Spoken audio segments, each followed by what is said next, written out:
Moza R5 bundle unboxing and installation. What's in the box?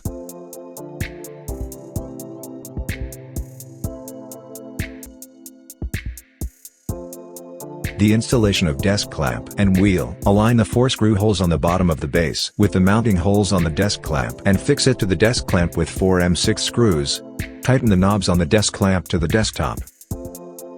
Be sure to tighten up the knobs again to avoid the desk clamp from loosening and falling off during intense driving. Match the 6 steel balls on the steering wheel with the 6 grooves on the wheelbase. Press the wheel into the wheelbase and the quick release will automatically snap into place. The installation and connection of SRP light pedal. Remove the 4M4 screws on the pedal with an Allen key. Then move right and left to adjust the distance between the pedal and the base hole. Choose the right screw holes and then tighten the screws. Connect the throttle pedal cable to the throttle port on the brake pedal.